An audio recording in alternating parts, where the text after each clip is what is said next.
सच कहूं, यह किताब जिसके बारे में आज हम बात करने वाले हैं, इसे तो बैन कर देना चाहिए था। सीरियसली, यह किताब इतनी खतरनाक है कि इसे जेलों में सबसे ज्यादा पढ़ा जाता है। इसे दुनिया के सबसे बड़े तानाशाहों ने पढ़ा है, और इसे आज की तारीख में वो हर इंसान पढ़ता है जो दुनिया पर राज करना चाहता है। हम बचपन से सुनते आ रहे हैं ना कि सच्चाई की जीत होती है, ईमानदारी सबसे बड़ी नीति है। दोस्तों, रियल वर्ल्ड में, असली दुनिया में, जीत उसकी नहीं होती जो सच्चा है।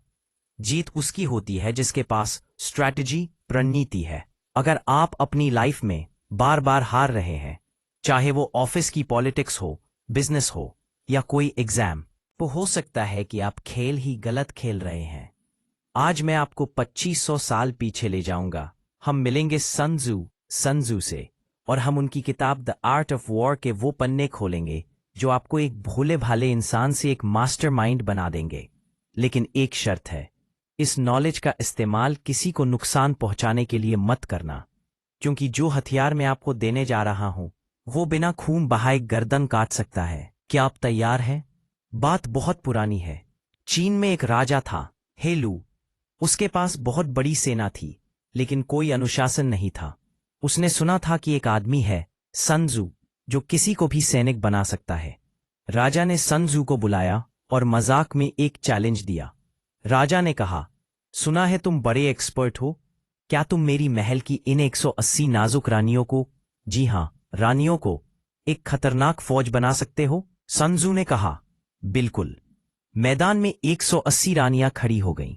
सुंदर कपड़े, हाथों में चूड़ियां।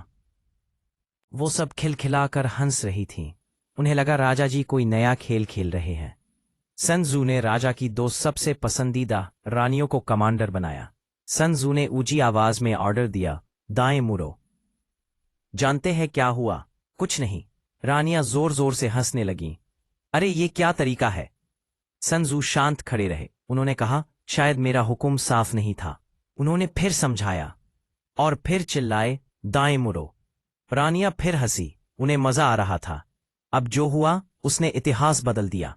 सन त्जू ने अपनी तलवार निकाली, राजा की तरफ देखा और कहा, अगर हुक्म साफ हो और सैनिक पालन न करें तो ये सैनिक का नहीं, कमांडर का अपराध है, और अपराध की सजा मौत है। इससे पहले कि राजा अपनी कुर्सी से उठ पाता, सन त्जू ने एक ही झटके में उन दोनों पसंदीदा रानियों के सिर धड़ से अलग कर दिए। पूरे मैदान में सन्नाटा। राजा चीखा, रोया, लेकिन सन त्जू ने पलटकर बाकी 198 रानियों से कहा, दाएं मुड़ो। और इस बार वो सारी रानियां मशीनों की तरह घूमी। न किसी की चूड़ी खनकी, न किसी की हंसी निकली। उस दिन राजा को समझ आ गया कि वॉर कोई खेल नहीं है। यार, इस कहानी से हमें क्या मिलता है?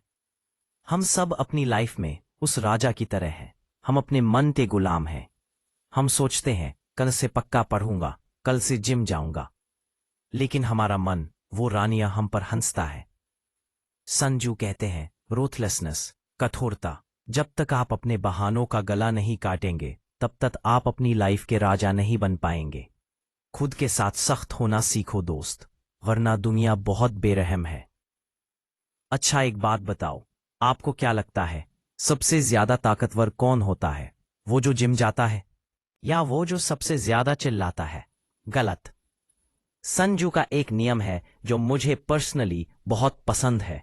वो कहते हैं, all warfare is based on deception. सारा युद्ध धोखे पर टिका है। देखो भाई, सीधा पेड़ सबसे पहले काटा जाता है।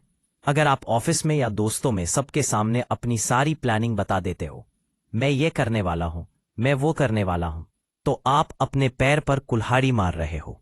सन त्जू कहते हैं, जब आप ताकतवर हों तो दिखाओ कि आप कमजोर हैं। इसे एक मॉडर्न एग्जाम्पल से समझते हैं। मान लो आपका एग्जाम है। एक लड़का है जो सबको बोल रहा है, भाई मैंने तो कुछ नहीं पढ़ा, मैं तो फेल हूं। और वो पार्टी कर रहा है, घूम रहा है, लेकिन असलियत में वो रात भर जागकर पढ़ रहा है। और जब रिजल्ट आता है तो वो टॉप करता है। आप हैरान रह जाते हो, ये तो घूम रहा था। नहीं दोस्त, उसने आपको भ्रम इल्यूजन में रखा। उसने आपको रिलैक्स कर दिया ताकि आप मेहनत न करो, और वो बाजी मार ले गया। इसे कहते हैं स्मोक स्क्रीन। अपनी चालों को इतना गुप्त रखो कि आपके साये को भी पता न चले कि आप किस तरफ मुड़ने वाले हो। जब लोग आपको समझ नहीं पाते तो वो आपसे डरने लगते हैं। मिस्ट्री एक बहुत बड़ी पावर है। चलो, ज्ञान बहुत हो गया। अब देखते हैं कि आपका दिमाग कितना तेज चलता है। मैं आपको एक लाइव सिचुएशन में डाल रहा हूं। ये एक टेस्ट है। इमेजिन करो, इमेजिन आप एक जंगल में हो, एक पुराने किले में फंसे हो। आपके पास सिर्फ 100 सैनिक है और सामने से दुश्मन की 10,000 की फौज आ रही है।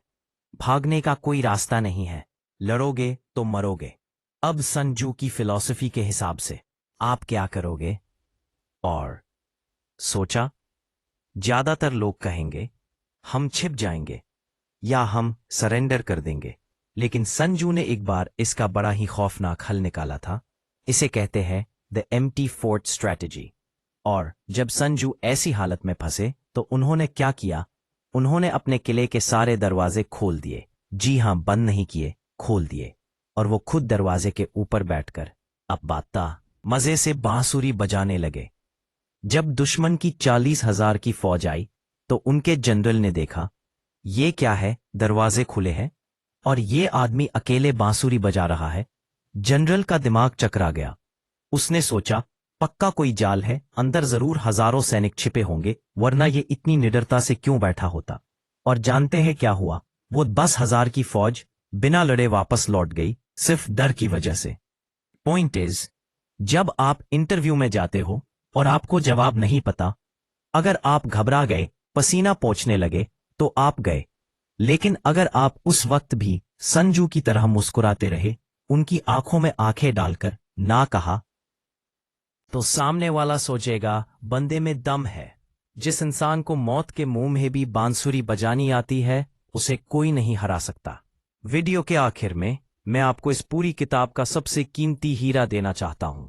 संजू कहते हैं, the supreme art of war is to subdue the enemy without fighting. बिना लड़े दुश्मन को हरा देना ही सर्वोच्च कला है। लड़ना तो जानवर भी जानते हैं, शेर कुत्ते भी लड़ते हैं। इंसान होने का क्या फायदा अगर आप भी बात बात पर हाथ पैर चलाने लगे। पानी को देखो, पानी दुनिया की सबसे कोमल चीज है, लेकिन जब बाढ़ आती है तो वो बड़ी बड़ी चट्टानों को तोड़ देती है। कैसे? क्योंकि पानी कभी किसी से टकराता नहीं, जहां जगह मिलती है वहां से निकल जाता है। वो अपना रूप फॉर्म बदल लेता है। अगर कोई आपसे बहस करे तो उससे लड़ो मत, बस चुप हो जाओ।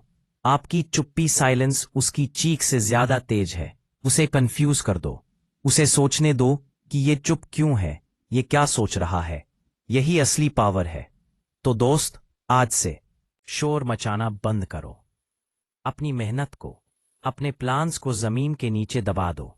और जब तुम उगोगे तो दुनिया को सिर्फ तुम्हारी सफलता दिखाई देगी। अगर इस वीडियो ने आपके अंदर थोड़ी सी भी आग लगाई है तो मुझे कमेंट में एक वादा चाहिए। लिखो, आई एम अ वॉरियर। मैं एक योद्धा हूं। मैं हर कमेंट को हार्ट दूंगा। और अगर आप चाहते हैं कि मैं डार्क साइकोलॉजी या ह्यूमन नेचर पर और गहराई में जाऊं तो इस वीडियो को 5,000 लाइक्स तक पहुंचा दो। अगली बार हम और गहरे पानी में उतरेंगे। तब तक के लिए स्टे मिस्टीरियस, स्टे लिमिटलेस। जय हिंद।